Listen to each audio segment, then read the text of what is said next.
আসসালামু আলাইকুম ভিউয়ার্স, আশা করি সবাই ভালো আছেন। ভিউয়ার্স, প্রতিদিনের ন্যায় আজকে নতুন আরেকটি বিষয় নিয়ে আপনার সাথে আছি। ভিউয়ার্স, আজকে আমি শিখাবো মাইক্রোসফট অফিস এক্সেল থেকে আরো একটি গুরুত্বপূর্ণ কাজ, সেটা হচ্ছে রিভিউ মেনু বার থেকে শিখাবো। তো ভিউয়ার্স, গতকালকে আমরা এই ডাটা মেনু বার থেকে আমরা ডাটা ভ্যালিডেশনের কাজটা শিখেছিলাম। তো যারা এখনো আগে ভিডিওটি দেখেননি, অবশ্যই আগে ভিডিওটি দেখে নেবেন আমাদের ইউটিউব চ্যানেল থেকে। দেখলে পরে কিন্তু আপনি খুবই সহজভাবে কাজটা শিখতে পারবেন। তো ভিউয়ার্স, যারা এখনো আগের ভিডিওগুলো দেখেননি, অবশ্যই আগের ভিডিওগুলো দেখবেন। আর আগের ভিডিওগুলো আমাদের এই ভিডিও ডেসক্রিপশনে জব কোর্স নামে যে প্লেলিস্ট দেওয়া থাকবে, ওখানে ক্লিক করলে পরে খুব সহজে আপনি ভিডিওগুলো পেয়ে যাবেন। তো ভিউয়ার্স, আজকে আমরা শিখবো হচ্ছে রিভিউ মেনু বার থেকে এই নিউ কমেন্ট এবং আদার্স যে কাজ আছে এই জিনিসগুলো আমরা দেখবো। তো ভিউয়ার্স, আমি প্রথমত আসি স্প্লিং গ্রামার। স্প্লিং গ্রামার কিন্তু আমরা মাইক্রোসফট অফিস ওয়ার্ড থেকে দেখেছি যে স্প্লিং গ্রামার কাজ হচ্ছে ডকুমেন্টের কোনো বানান যদি ভুল থাকে সেই বানানগুলো কি করা, সঠিক করা। তো দেখতে পাচ্ছেন এখানে আমার পাবনার পরে তো আমাদের এখানে কিছু ওয়ার্ড সাজেস্ট করছে, যেটা আপনি যদি সঠিক মনে করেন তাহলে সিলেক্ট করার পর জাস্ট সেন্ড ক্লিক পরিবর্তন হবে। আর যদি মনে করেন না আমার পাবনা মানে ঠিক আছে, তাহলে আমরা জাস্ট ইগনোর করলে পরে এটা কিন্তু আর আসবে না। এরপরে আমাদের নামের ক্ষেত্রে কিন্তু মাস্ট বি কিন্তু স্পেলিং অ্যান্ড গ্রামার কিন্তু ভুল ধরে। ওকে, তো আমরা যেহেতু জানি নামটা এরকমই স্পেলিং হবে, এই জন্য আমরা জাস্ট এটা ইগনোর করলাম। Ignore, ignore, ignore, ignore. অর্থাৎ দেখতে পাচ্ছেন যে আমাদের যেগুলো ভুল ধরে সেগুলো ভুল ধরে দিচ্ছি ওদের মতো করে। বাট এর মধ্যে যদি কোনো সঠিক ওয়ার্ড যদি তারা ভুল ধরে তাহলে কিন্তু আমরা ওটা ইগনোর করব।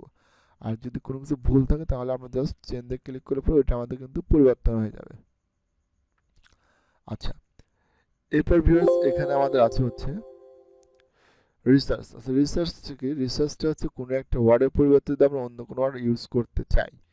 ওকে, মানে ওই ওয়ার্ডের পরিবর্তে কি অন্য কোনো ওয়ার্ড কি ব্যবহার করা যাবে কি না। দেখেন আমি সাপোজ এখান থেকে পাইপ ওয়ার্ডটাকে নিলাম, এরপর রিসার্চ আসলাম। আচ্ছা, এরপরে এখানে দেখেন অপশন আসবে।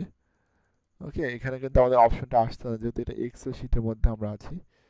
এখান থেকে আমরা জাস্ট আসবো কোথায়, ইংলিশে আসলাম।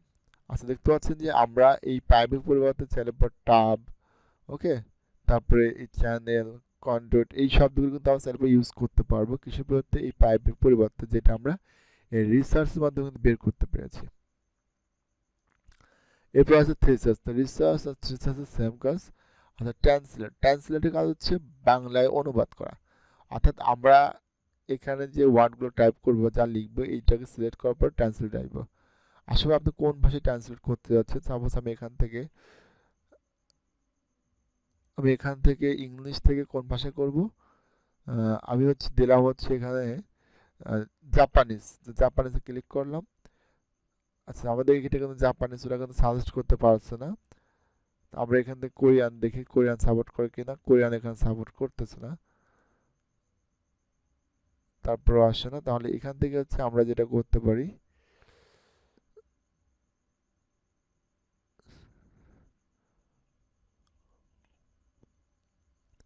আমরা একটু হিন্দি কি আসবে, একটু আমরা হিন্দি দেখে আসে নাকি, হিন্দি।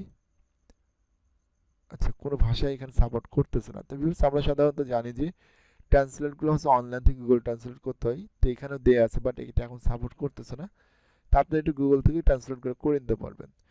তো ভিউয়ার্স, এরপরে যে বিষয়টা আছে আমাদের টাইটেল থেকে বুঝতে পারছেন অর্থাৎ থাম্বনেল থেকে বুঝতে পারছেন যে আমরা কমেন্টে কাজ শিখাবো আজকে। তো অবশ্যই এখন আমরা কমেন্ট সম্পর্কে জানবো। কমেন্ট, নিউ কমেন্টটা আসলে কাজ কি। মনে করেন যে আপনি একটা অফিসে চাকরি করেন বা আপনি কোনো একটা কোম্পানির অনার।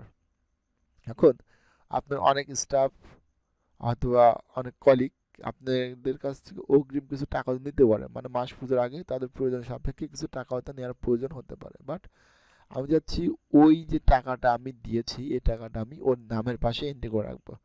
বাট মনে করেন যে এই যে রোকন, এই রোকনকে আমি 5,000 টাকা দিয়েছি, বাট ওর কি এই পাশে কি কোথাও লেখার মতো জায়গা কি আমাদের আছে?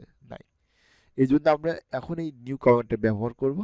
মানে আমাদের এই ঘরের মধ্যে থাকবে না, যা থাকার সব এর মধ্যে থাকবে।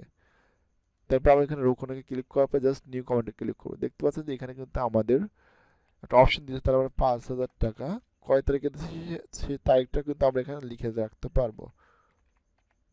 ওকে, দেখতে পাচ্ছেন যে এখানে কিন্তু আমরা একটা তারিখ কিন্তু দিয়ে দিছি। তা আমরা এখানে 10 দিই যেহেতু এখনো। আচ্ছা, 11 তারিখ 10 মাস 2023 সাল। এবার বাইরে ক্লিক করেন, দেখতে পাচ্ছেন যে এখানে কিন্তু আমাদের কমেন্টটা কিন্তু হাইড হয়ে গেছে। এখন চাইলে পরে কিন্তু খুব সহজে কেউ কোনো কিছু বুঝতে পারবে না। আমি আবার যখন এই রোকনের ঘরে আসবো তখন কিন্তু আমার কমেন্টটা কিন্তু দেখাচ্ছে যে এই তো তারিখে রোকনকে এত টাকা দেওয়া হয়েছিল, বাট এখানে এই নামটা আসার কারণ হচ্ছে আমাদের জিমেলের নামে এখানে অটোমেটিকলি চলে আসছে। ওকে, আচ্ছা, এরপর এখানে কিন্তু ডিলেট আছে, চাইলে পরে আপনি এখানে ডিলেট করতে পারবেন। এবার প্রিভিয়াস যদি আপনি একাধিক করেন, তো আমি এখানে আরেকটা করে দেখাই। ওকে, এখন আমাদের কিন্তু একাধিক আছে, আমি এখানে কাজ রাখলাম, রাখার পর আমি প্রিভিয়াসে ক্লিক করলাম, দেখতে পাচ্ছেন আমার পরবর্তী কমেন্টে নিয়ে যাচ্ছে। আমি নেক্সট করলে আমাকে তারপরে নেয়, প্রিভিয়াস করলে পূর্বে নিয়ে যাবে। আচ্ছা, এরপরে এখানে আছে শো অ্যান্ড হাইড, চাইলে পরে আমরা এই কমেন্টগুলোকে শো করে রাখতে পারবো, অর্থাৎ এইটা এখানে শোই থাকবে। আবার এখান থেকে শো হাইডে ক্লিক করলে এটা আবার এখান থেকে হাইড হয়ে যাবে। তো ভিউয়ার্স, এই হচ্ছে আজকে আমাদের নিউ কমেন্টের মধ্যে যে কাজগুলো ছিল। এখন যে কমেন্টগুলো আমরা ব্যবহার করেছি এগুলো আপনি কীভাবে ডিলিট করবেন, জাস্ট ডিলিটে ক্লিক করেন, তাহলে দেখবেন যে আপনার কমেন্টগুলো কিন্তু ডিলিট হয়ে গেছে। তো ভিউয়ার্স, এই হচ্ছে আজকের আলোচনার বিষয়, নিউ কমেন্ট। নিউ কমেন্টটা খুবই গুরুত্বপূর্ণ একটি কাজ, অবশ্যই আপনারা কমেন্টটা ভালোভাবে শিখবেন। তো যদি আজকে ভিডিওটা আপনার ভালো লেগে থাকে অবশ্যই চ্যানেলটি সাবস্ক্রাইব করবেন আর অবশ্যই একটি লাইক করবেন। সবাই ভালো থাকবেন, সুস্থ থাকবেন, পরবর্তী দেখা হচ্ছে নতুন কোনো ভিডিও নিয়ে।